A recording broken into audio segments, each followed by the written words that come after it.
Buenas noches, muchas gracias por acompañarnos. Bienvenidos a Tertulia de Noche, aquí a través de Canal 14, el canal de la zona norte, que también nos ven a través de 21 cableras en todo el país. Siempre en la zona sur también hemos recibido buenos reportes, al igual que en Punta Arenas, Guanacaste y parte de la capital, al igual que en toda la zona norte. Muy agradecidos siempre por estar en nuestra sintonía. Bueno, como todos los miércoles, tenemos un invitado muy especial que ya nos ha acompañado en algunas ocasiones. Vamos a hablar con Albino Vargas, secretario general de la ANEP, muy propicio sobre todo para ver qué está pensando el sector sindical de todos estos cambios políticos que estamos teniendo ahora a partir de una nueva elección.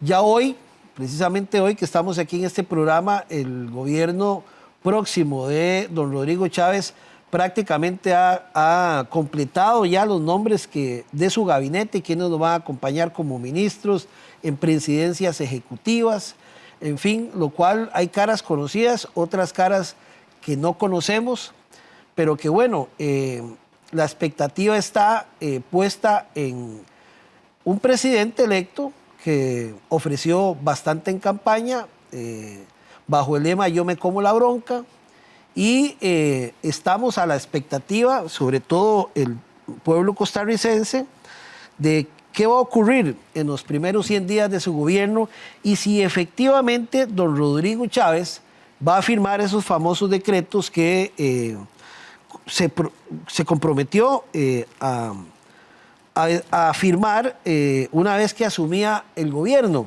Y voy a repetir de esos decretos: bajar el precio del arroz al consumidor, disminuir el costo de las tarifas eléctricas, reducir precio de los medicamentos, facilitar a los agricultores el acceso a los agroquímicos y hacer modificaciones a la canasta básica para reducir su costo, atendiendo, por supuesto, el llamado a los costarricenses de esta situación que estamos viviendo, la cual también nos ha rebotado una crisis internacional que tiene los precios del petróleo por las nubes, ¿verdad? Y que el precio del combustible prácticamente se está volviendo inaccesible para algunos sectores y muchos sufren, ¿verdad? Y eso se traduce en alto costo, se traduce en que la canasta básica también ha subido muchísimo y ya la gente está hasta aquí. Terminamos un gobierno de Carlos Alvarado sin ninguna reactivación económica, la tal reactivación comprometida. Por el contrario, como lo reconoció ayer en su discurso, con un faltante de viviendas y con una reforma fiscal en la cual ellos quedaron muy contentos, pero algunos sectores de la sociedad no.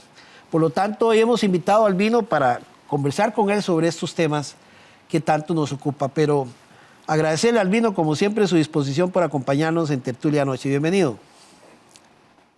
Álvaro, muchas gracias de verdad por tomarnos en cuenta. Un saludo muy respetuoso a su gran audiencia, la audiencia sancarleña y más allá, y más allá. Pues sí, estamos viviendo momentos históricos, momentos muy interesantes, momentos irrepetibles. Yo creo, don Álvaro, que hay un modelo económico que hace aguas por todo lado. Hay un modelo económico de exclusión, de precariedad laboral, de reducciones salariales, de incertidumbre para las micro, para las pequeñas, para las medianas empresas. Un gran signo de interrogación acerca de si estamos en quiebra como país o no estamos en quiebra o estamos en riesgo de estarlo, ¿verdad? Es decir, se sanearon de verdad las finanzas públicas, se sanearon, eso es muy controversial. Y bueno, nosotros dándole seguimiento a las luchas sociales que ha habido en este, para mí, nefasto gobierno de Carlos Alvarado Quesada, creo que el país, él lo deja muy mal, lo deja con grandes vacíos y grandes deudas sociales y grandes deudas económicas, sin hablar de la realidad que yo digo que es espeluznante de las finanzas públicas. Albino, antes de hablar del tema de las finanzas públicas, que por supuesto todo el tiempo es la gran preocupación, ¿verdad?, de los recursos que no hay y dónde los van a tomar también, es del anuncio que hasta hoy ha hecho don Rodrigo Chávez. ¿Conoce a usted gente de quien va a ocupar presidencias ejecutivas o ministros? Usted que ha estado tantos años en la lucha sindical y en la lucha social, ¿para usted gente conocida o gente desconocida? Bueno, él está presentando una mezcolanza. Está presentando una mezcolanza de figuras repudiadas popularmente del gobierno saliente, figuras que han estado en el sector productivo en el periodo gubernativo actual sin estar en el gobierno. La mayoría parecen ser figuras completamente nuevas, novedosas, no se les conoce carrera pública. Bueno, y él tendrá sus motivos para haber hecho esas selecciones.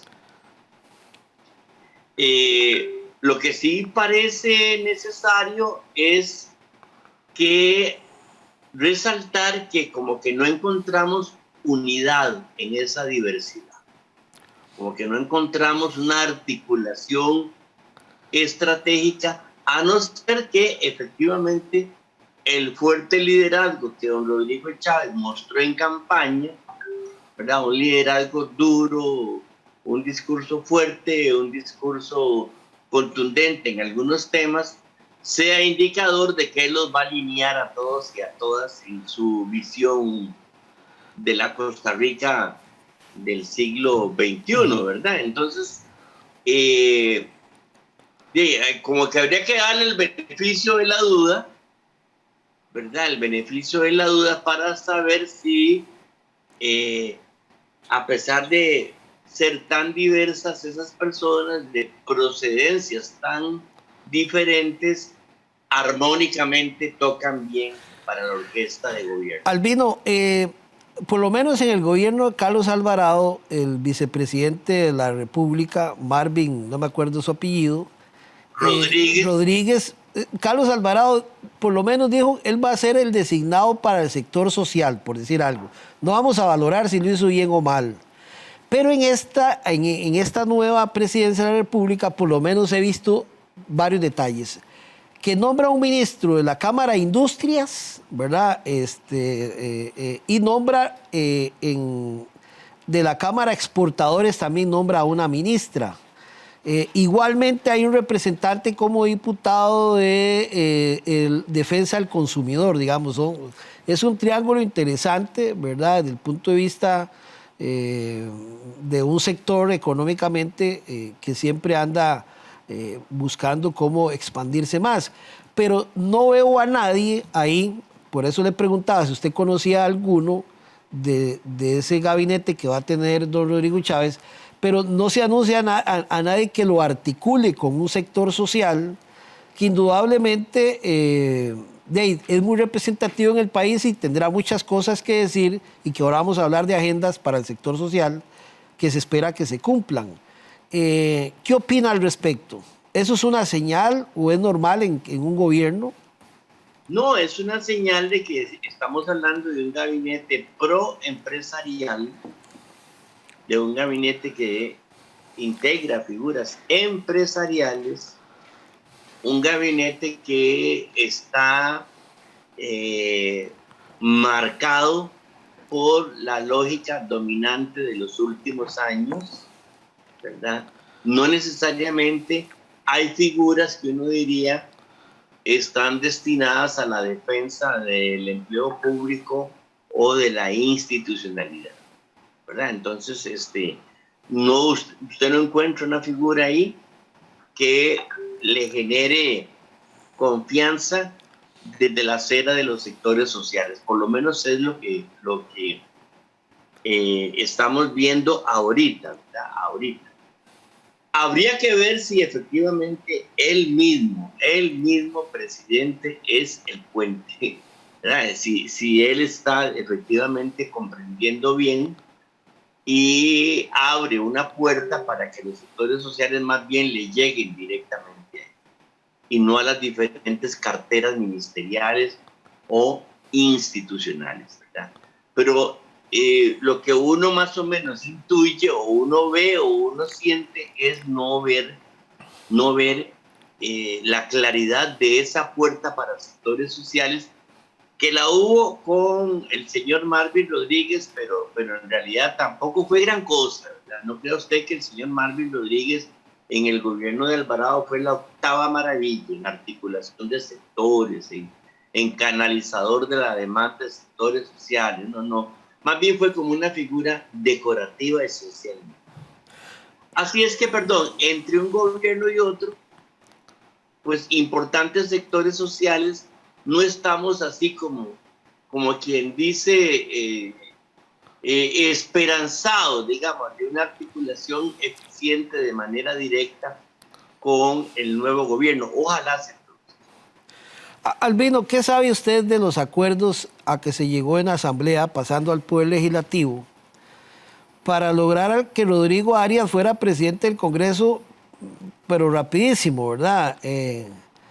Y que hablan de una articulación de 50 diputados. Sin embargo, si uno suma todas esas fracciones, junto con las del gobierno, eran 51 diputados, ¿verdad? Quiere decir que uno no votó por Rodrigo Arias. Habría que ver cuál fue. Ya uno se salió del canasto, solo quedaron 50. Pero hablan sobre acuerdos. Leyendo un poco el periódico La Nación, don Rodrigo Arias precisamente habla de dos temas importantes que para él dice vuelve a retomar. Porque Rodrigo Arias, en el gobierno de su hermano, don Óscar Arias, fue la apertura que tuvo el ICE en temas de telecomunicaciones y siempre han buscado eso, ¿verdad? Vuelve otra vez al gobierno y él dice temas de educación y energía, ¿verdad? Da una pista. Pero no sé si hay alguna información sobre qué se pusieron de acuerdo 50 diputados para nombrar un directorio como el que armaron y que Rodrigo Arias fuera el presidente del Congreso. Bueno, sin duda alguna generaron un gran impacto, ¿verdad? Generaron un gran impacto en la ciudadanía, ¿verdad?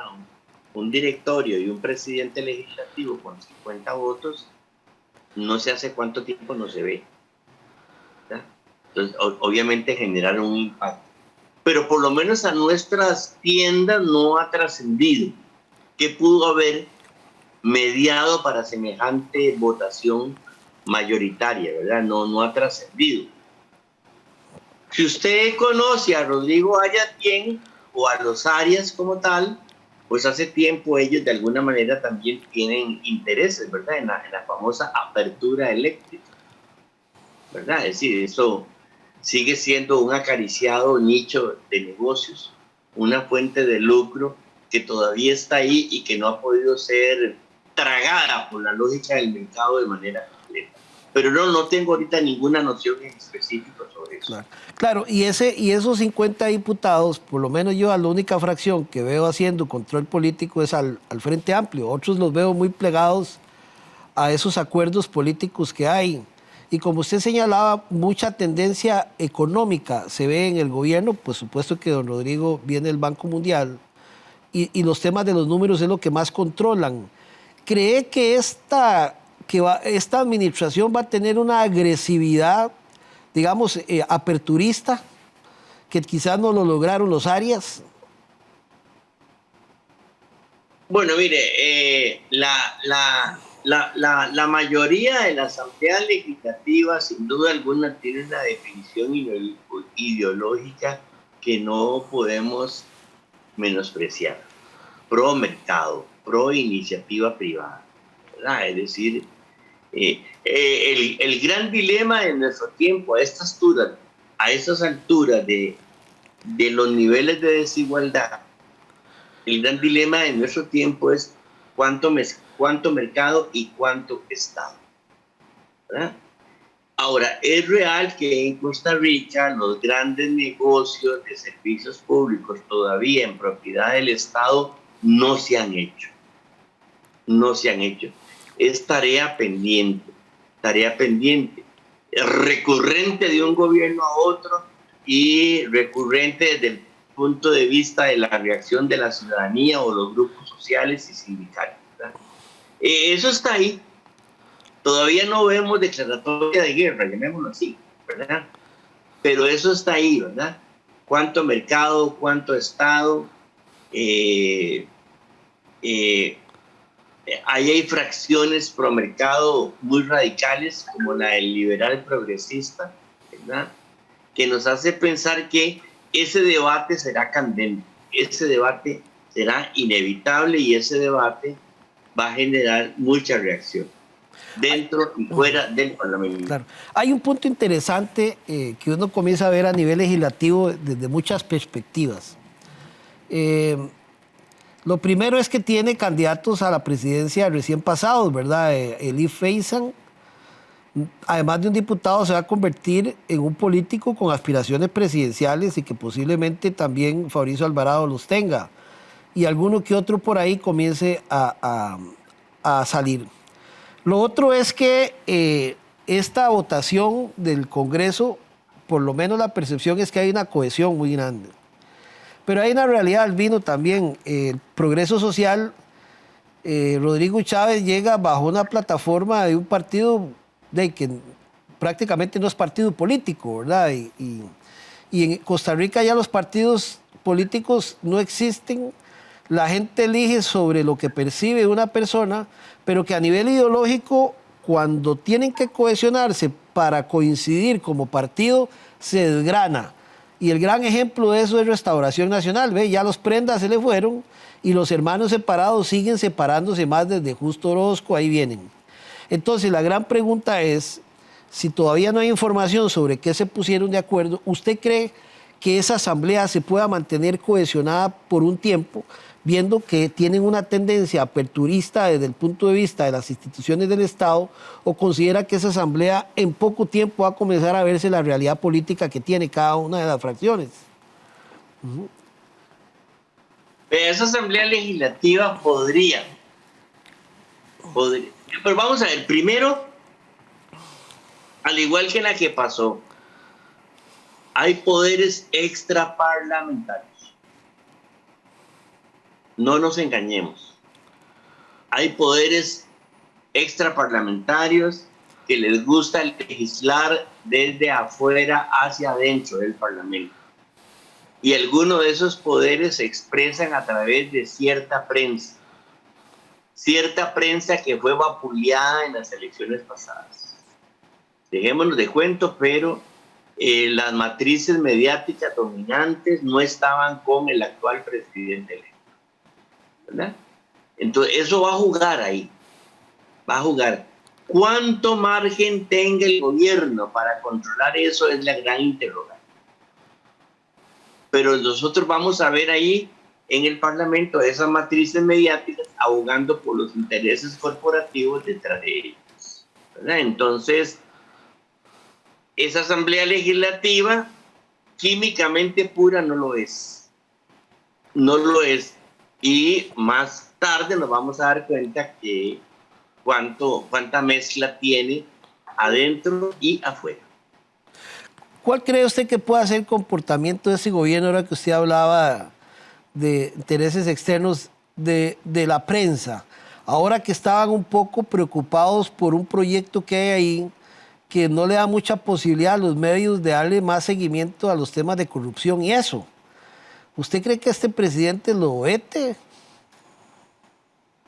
Bueno, no sé si lo va a vetar, ¿verdad? Pero evidentemente, bueno, él tiene un estilo muy peculiar, ¿verdad? Ya lo mostró, ¿verdad? Ya lo mostró. Entonces, a veces en ese tipo de decisiones no necesariamente el cálculo va a privar, sino la emoción, ¿verdad? Y entonces ahí podríamos tener un ingrediente nuevo en las relaciones ejecutivo-legislativo, que es la emoción. Podría haber una confrontación directa entre la prensa y el candidato, que usted decía que no era muy del agrado de algunos medios. Y él habló directamente en contra de La Nación y Canal 7. Y contra CR Hoy. CR Hoy también. ¿Verdad? Sí podría haber choques, claro que sí. sí podría haber choques porque detrás, o sea, que detrás de esos medios hay grandes intereses económicos, hay grandes capitales y detrás de esos medios hay una visión de mundo. No es que Chávez tenga otra visión de mundo necesariamente, ¿verdad? Pero me parece que la visión de mundo de esos medios impregnó cada momento del gobierno de Carlos Alvarado. Y pareciera que Chávez quisiera un poquito más de niveles de autonomía política para resolver sin necesidad de que le estén dictando qué hacer. Albino, ¿qué opina de la figura de Pilar Cisneros? Usted que la ha conocido, porque usted ha estado con ella en diversos programas también, verla sentada diciendo lo que decía, siendo codirectora de un medio de comunicación, a ser diputada, ¿verdad? Incluso trató como de que el presidente declarara a Costa Rica en quiebra, en una medida de lo cual parece que no le hicieron caso. Uno lo ve desde el punto de vista hasta dónde se va a mantener cohesionada una fracción como el Progreso Social y la figura de Pilar Cisneros. ¿Usted ha analizado eso? Sí, digamos, vamos a ver, parece que la tendencia de los partidos que no son tradicionales es a dividirse, a fragmentarse, ¿verdad? A la dispersión, ¿verdad? Note usted que básicamente el único que mantiene cohesión es Liberación Nacional. ¿Ah? Pues cohesión en el gobierno y cohesión en la derrota, aunque con episodios de tránsfugas que vuelven al redil. Muy interesante eso, ¿verdad? Se van y vuelven al redil, ¿verdad? Y vuelven a reír.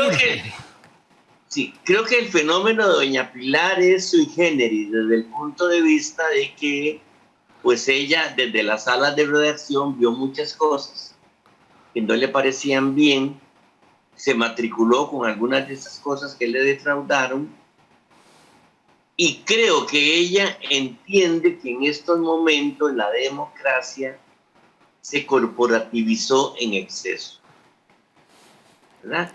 Entonces creo que ella cree que puede dar un aporte revitalizador de la democracia desde el punto de vista de una ciudadana que reclama, pues, no ser excluida.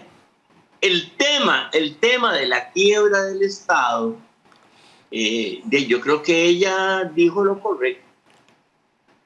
Ella dijo lo correcto. Aquí en ANEP estamos convencidos que la quiebra del Estado es una posibilidad.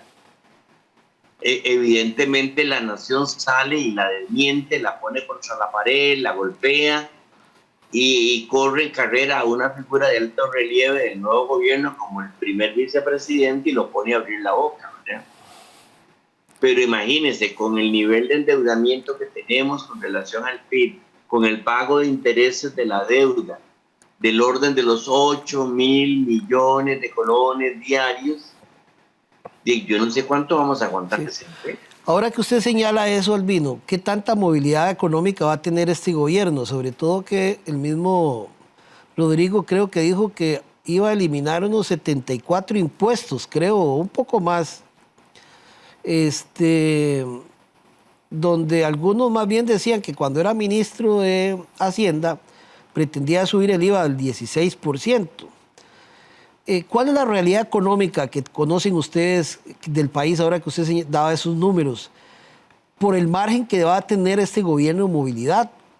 Y si eso, lo digo de movilidad porque lo que aspira la gente es que no haya más impuestos y el costo de la vida baje, como él en algún momento lo prometió en campaña. Uno no sabe hasta dónde eso puede ser posible por el nivel de endeudamiento y el nivel de margen de inversión que pueda hacer un gobierno como el actual. Mire, yo estoy impresionado de que una persona como el economista Gerardo Corrales, ¿verdad? Que nada sospechoso de ser sindicalista, Sí, claro. ¿verdad?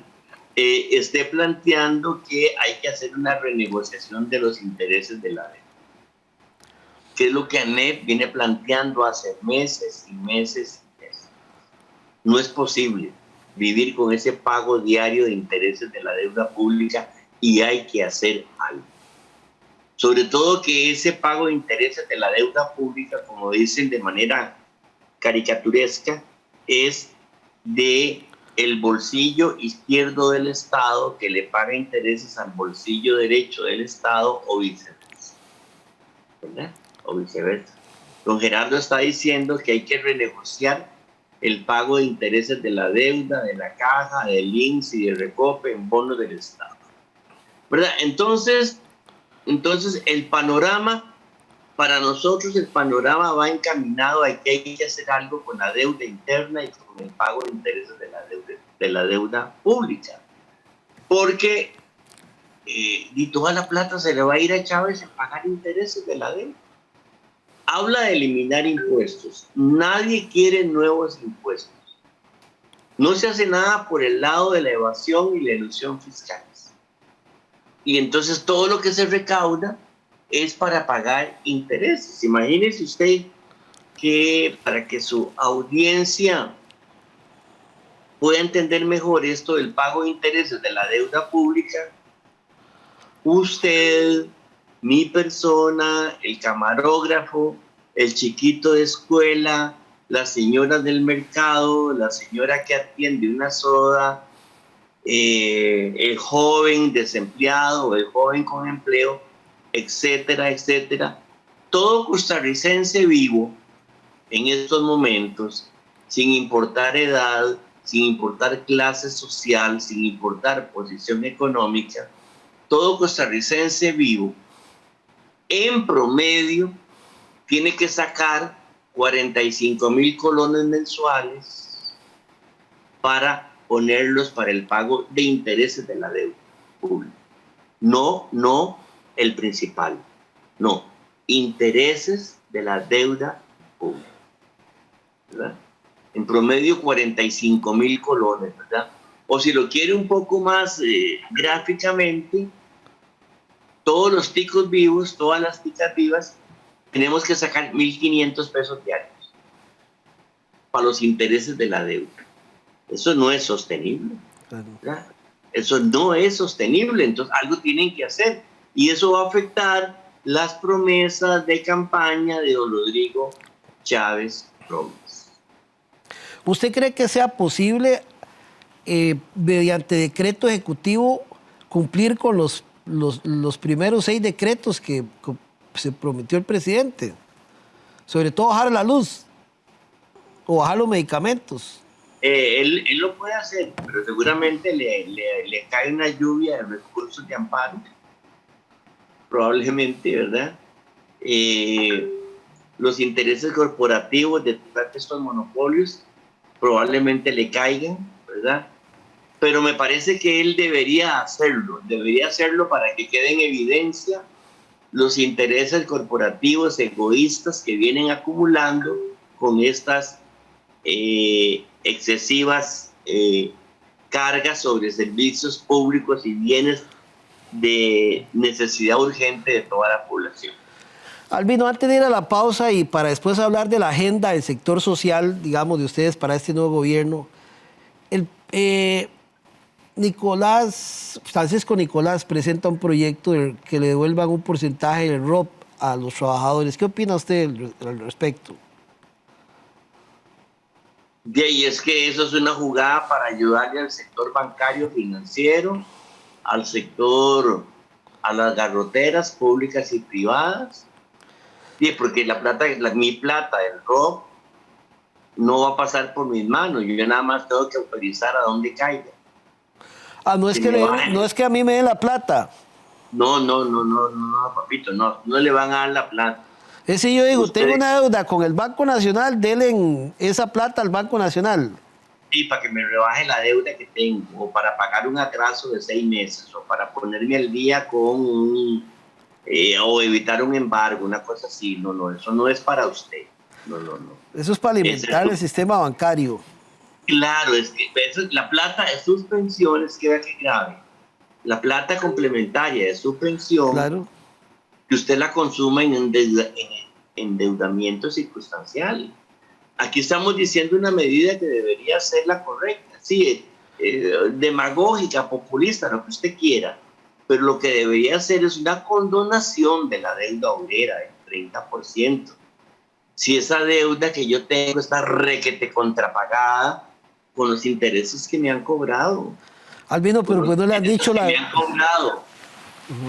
A mí me sorprende, la verdad, eso que usted me comenta, porque en principio lo ve como una irresponsabilidad, digamos, posiblemente mucho de esa gente se vuelva a endeudar y qué plata va a tener para su pensión a futuro, digamos, en que no le cabe a uno en la cabeza una cosa como esas, ¿verdad? Por lo menos a mí. El tema de la condonación de deudas no es tabú en el país. El tema de la condonación de deudas ha tenido muchos episodios. Pasan por la Asamblea Legislativa y condonan deudas a grupos corporativos, a grupos cooperativos. ¿Por qué no condonan deudas obreras? ¿Por qué no le hacen un servicio a la clase trabajadora? Y condonan el 30% de las deudas obreras para aliviar la carga sobre los salarios o bajar el alto endeudamiento salarial, dar un poquito más de liquidez al trabajador. Esas sí son medidas, digo yo, socialdemócratas, claro. De verdad. Bueno, vamos a hacer una pausa comercial, Albino. Después regresamos para hablar de los temas que consideran ustedes que se pueden desarrollar durante esta administración de don Rodrigo Chávez, que ya esta semana ya asume la rienda, la banda presidencial, y le quedarán 4 años para administrar nuestro país. Ya regresamos, estamos en tertulia.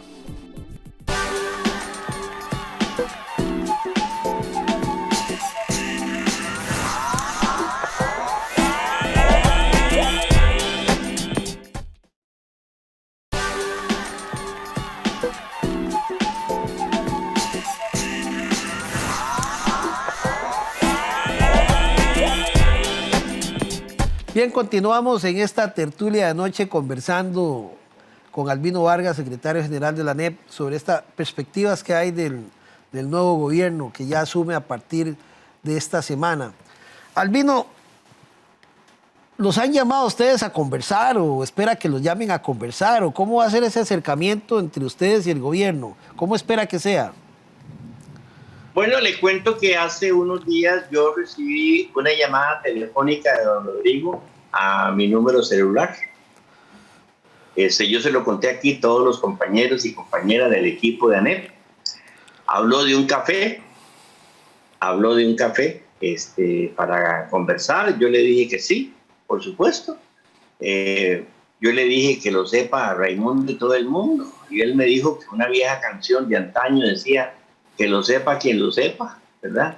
Entonces, quedamos en agendar eso, pero dependo del jefe del despacho de él, ¿verdad? Me parece, no recuerdo el nombre del señor, pero estamos en espera de eso. Y apenas se dé, pues todo el mundo lo sabrá. Con ocasión del pasado 1 de mayo, lanzamos un planteamiento de 20 puntos, ahí, digamos, de lo que vemos nosotros desde la perspectiva sindical y social que es urgente, ¿verdad? Y esperamos, vamos a seguir dando a conocer eso en redes sociales. Yo creo que a ustedes les llegó, si no se los vuelvo a enviar, y a ver qué pasa, ¿verdad? Pero siempre seguimos creyendo en el diálogo y toda esa cosa. Claro, ¿van a pedir alguna revisión de la ley de empleo público o quedaron satisfechos ustedes con eso? Oh, por supuesto, vamos a pedir una revisión de la ley marco de empleo público. Esa es una aberración, ¿verdad? Esa es una ley completamente, primero es ideológica, ¿verdad? Es propiciada por los enemigos de la intervención del Estado en la sociedad. Segundo, es una ley que no ayuda en nada a resolver el problema fiscal del país, en nada contribuye, y es una ley que más bien deja más problemas sociales ahí. Él dijo en campaña que había que revisar eso, entonces le vamos a tomar la palabra, ¿verdad? Mira que nosotros estamos convencidos, don Álvaro, que esa ley es una especie de golpe de Estado parlamentario que dieron los diputados y las diputadas que acaban de terminar su gestión, ¿verdad? Una ley de ese tipo de legislaciones que llegan desde afuera, ¿verdad? Ese tipo de legislaciones extraparlamentarias, ¿verdad? Tejidas por algunas matrices mediáticas, sobre todo las del periódico La Nación, que fue, pues, enemigo acérrimo de Chávez Robles en campaña, ¿verdad? y que esa materia mediática perdió en las elecciones. Ahora quiero hablar de ese tema antes de despedirnos, pero ¿nos podría señalar alguno de esos puntos, de esa nota que ustedes quieren? Y claro. Nosotros hablamos de que hay que revisar el salario mínimo en Costa Rica, el valor del salario mínimo que se paga en empresa privada, para ver si está congruente con el principio de la Constitución, que dice que el salario mínimo debe garantizar bienestar y trabajo decente. Creemos que hay que volver, otra petición plantea que hay que volver a 2 fijaciones al año del salario mínimo. El gobierno de Alvarado estableció una sola, ¿verdad? Creemos que puede haber una revaloración salarial extraordinaria para compensar el altísimo costo de la vida.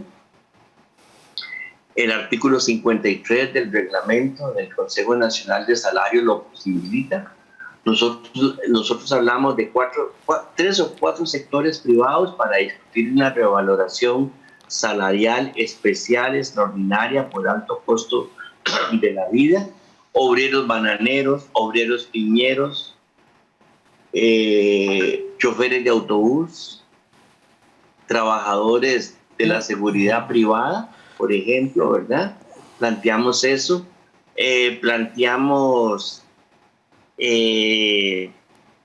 las pensiones de invalidez, vejez y muerte de la Caja, la revaloración de las pensiones de invalidez, vejez y muerte de la Caja. Hay una deuda. Costa Rica tiene unas 330,000 personas pensionadas por invalidez, vejez y muerte, y el 80% de ellas, su pensioncita ni siquiera iguala el monto del salario mínimo que se paga en empresa privada. Y eso que, como usted vio, estamos cuestionando el monto del salario mínimo en la empresa privada.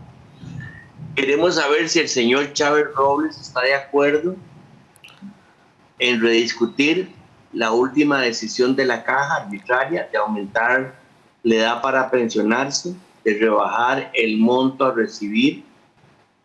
Ahora que la Caja quiere que eso entre en vigencia en el 2023 o 2024. También tenemos planteado eso ahí. Muy relevante. Queremos que el señor Chávez Robles abra en la presidencia, en Zapote, una oficina que se llame la Oficina del Comisionado de Lucha contra la Corrupción, o comisionada. Nosotros queremos tener en Zapote, porque toda la ciudadanía tenga en Zapote una oficina donde llevar una denuncia de corrupción, ¿verdad? Que se abra una denuncia en casa, una oficina en casa presidencial, así como ese gobierno abrió una oficina en un comisionado para la población LGTBI, ¿verdad? Que haya una oficina de un comisionado o una comisionada para llevarle denuncias de presunta corrupción. Bueno, y esa barbaridad que dejó esta Asamblea Legislativa saliente, ¿verdad? La ley Mordaza contra ustedes, los periodistas, que ustedes no puedan divulgar nada de casos de corrupción en trámite o en procesos administrativos debidos a esa monstruosidad que se derogue. Y además, muy relevante, don Álvaro, esa otra puñalada por la espalda que le dieron a la clase trabajadora, la Unidad Social Cristiana, Unidad Social Cristiana, por Dios santo. Eso que hizo Pedro Muñoz, ¿verdad? De que se elimine el pago de cesantía cuando el trabajador se pensiona, ya sea del sector público o del sector privado, que no se le dé cesantía. ¿Cómo? ¿Eso ya pasó? No, él dejó el proyecto de ley, pero como hay tanto tiburón neoliberal en la nueva Asamblea Legislativa, ¿verdad? De ahí eso no está, no es descabellado que alguien lo quiera impulsar para que se convierta en ley de la República. Lo cual provocaría rotaciones pavorosas de trabajadores que se van sin derechos. Bueno, pero también ojalá reaccione el movimiento solidarista, porque eso es liquidar al movimiento solidarista. Claro. Sí, si el movimiento solidarista trabaja con cesantías anticipadas anticipadas y ya no hay obligatoriedad patronal de dar cesantía porque la gente se pensiona, ¿se habrán puesto a pensar en eso? O yo estoy equivocado, no estoy haciendo bien el análisis. Pero a mí me parece que eso es una locura. Claro, y yo no he escuchado todavía ninguna posición de ellos. Al rato ni siquiera se ha estado dando cuenta de lo que está pasando ahí. Bueno, ya en ANEM nos dimos cuenta y estamos dando el campanazo de ayer, ¿verdad? Son ahí más o menos los temas que llevamos, ¿verdad? 20 puntos ahí en que pretendemos entregárselo a cada fracción parlamentaria también. Vean, señores, del partido tal, del partido X, del partido Z, pues la corriente sindical donde estamos nosotros pensamos estos y estos y estos puntos, ¿verdad? Pensiones, salarios, corrupción, empleo público, por ahí vamos, por ahí vamos. Ah, bueno, y obviamente, pues, sí, el tema de los intereses de la deuda, ¿verdad? Los papeles de Panamá es importantísimo en materia de evasión y elusión fiscales, ¿verdad? Por ejemplo. Claro. No me quiero despedir del programa, Albino, sin hablar ya por aparte de otra materia que es política, que es con base a los resultados de estas elecciones. ¿Cómo vio a Liberación y al PAC? Bueno, hablemos un poco del resultado de Liberación. Bueno, primero, don Álvaro, usted sabe que hicimos una campaña Pasar Factura. Sí. Promovimos una campaña Pasar Factura que tuvo un gran impacto. Yo no digo que la campaña Pasar Factura que promovió la ANEP sea la responsable del resultado electoral, pero algo pasó ahí con la campaña Pasar Factura, ¿verdad? Recuerde usted que la campaña Pasar Factura, por ejemplo, ayudó, coadyuvó, influenció, lo que usted quiera, pero don Fabricio no pasó a la segunda ronda. Doña Linés Saborío no pasó a la segunda ronda. El Partido Acción Ciudadana quedó borrado del mapa, ni una sola diputación tuvo, ¿verdad? Don Eduardo Cruzan ni se vio, Sí. ni se vio, ¿verdad? Ni se vio. Y entre el margen de error quedó. Y en el margen de error. Y si bien es cierto, don José María Figueres pasa a segunda ronda, pero don José María pasa dejando los pelos en el alambre, ¿verdad? Es decir, nosotros no trabajamos para Rodrigo Chávez, ¿no? ¿Verdad? Nosotros lo que hicimos fue decir a la gente, vean lo que hicieron todos estos grupos coaligados, ¿verdad? Coaligados. Y bueno, ahora tenemos un nuevo escenario, porque la campaña Pasar Factura que nosotros hicimos estuvo centrada en candidaturas presidenciales, nunca en candidaturas diputadiles. No sé si nos faltó ese tino. Pero efectivamente, y al PAC se le pasó muy cara la factura, el PAC se le pasó carísima, la pagó, ¿verdad? Muy Carlos cara. Este partido. Carlos Alvarado enterró ese partido. Así es. Así de claro, ¿verdad? Pero usted cree que Liberación, uno se pregunta si estos carajos, como decimos popularmente, no aprenden, ¿verdad? Sigue siendo, primero, si hay partido político, porque uno lo que ve son las mismas figuras de siempre. Bueno, vamos a ver. Habrá que ver si José María sigue insistiendo en política. Sí, lo más relevante podría ser si Liberación Nacional retrocede ideológicamente. No, vamos a ver. Si Liberación recupera ideológicamente lo que fue una socialdemocracia, ¿verdad? Una socialdemocracia. Porque eso fue lo que fue Liberación, una socialdemocracia adaptada a las condiciones costarricenses. Vamos a ver si Liberación Nacional en estos 4 años decide ser verdadera oposición a partir de ideales socialdemócratas. Liberación tiene la tercera parte de la Asamblea Legislativa, es la tercera parte del Congreso, y eso es un peso político determinante, ¿verdad? Pero si Liberación va a seguir ahí con las ideas del neoliberalismo y el fundamentalismo que dictan las calificadoras de riesgo, y Liberación va a seguir ahí tutelando la exclusión social y económica, y Liberación Nacional va a seguir sin recuperar figuras de antaño, de pensadores que tuvo, como Rodrigo Facio Brenes, como Daniel Oduber Quirós, como el mismo Don Pepe, entonces está destinado a desaparecer. Está destinado a desaparecer, ¿verdad? Y ya Liberación sabe lo que es seguir apostando un modelo económico fracasado, porque entendamos, don Álvaro, el modelo económico fracasó, sí, ya está constatado, en América Latina está constatado. Y bueno, yo no sé si van a entender que Costa Rica sigue sentada en un barril de pólvora. Sigue sentada en un barril de pólvora, porque vean, ¿quién lleva a don Rodrigo Chávez a la presidencia? Básicamente, las zonas económicamente excluidas de las costas, de las fronteras agrícolas del Valle Central, ¿verdad? Esas zonas económicas excluidas, golpeadas, son las que potenciaron el estallido social del movimiento Rescate Nacional en septiembre y octubre del 2020. Esas zonas económicas excluidas ya venían siendo estudiadas reiteradamente por los informes de Estado de la Nación. Vean, miren, gobernantes, vean lo que está pasando ahí.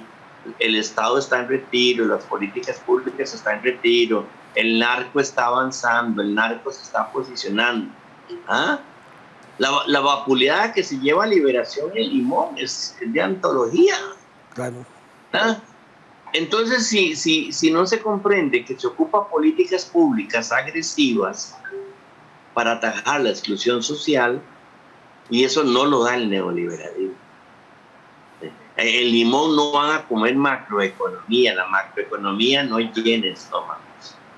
La macroeconomía no ayuda a la movilidad social, al ascenso social. Y eso es lo que tiene que poner sobre todo la responsabilidad fundamental de Liberación Nacional. Bueno, ahora tiene una gran responsabilidad por ser mayoría y dirigir el Congreso.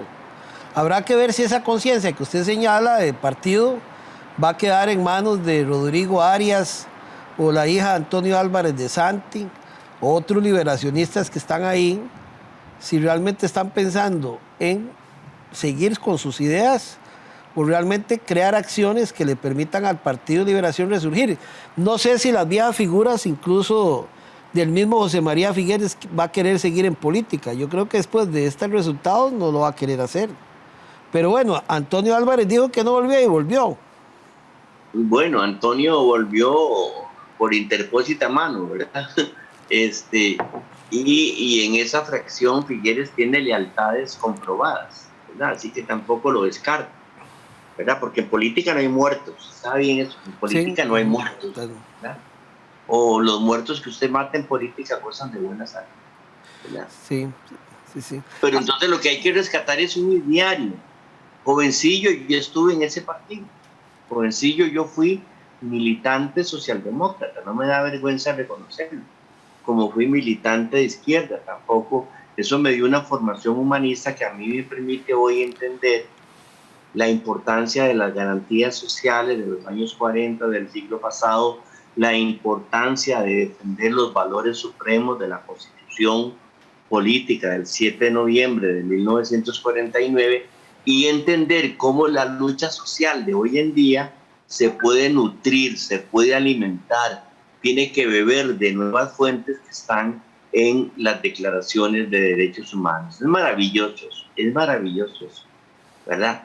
Ya hoy esos motes de izquierda, derecha, a mí no me vengan a asustar con eso, ¿verdad? No me vengan a asustar con eso, ya eso, ahí estará ahí, yo sé que estará ahí, pero hay valores supremos en esas cosas de derechos humanos que nos dicen que hemos andado por senderos perversos y hay que volver a los senderos de integración y de movilidad social. Sí, estos 4 años que vienen, ya vio un montón de cosas en estos que pasaron, ¿verdad? Cómo le pasan la factura al PAC.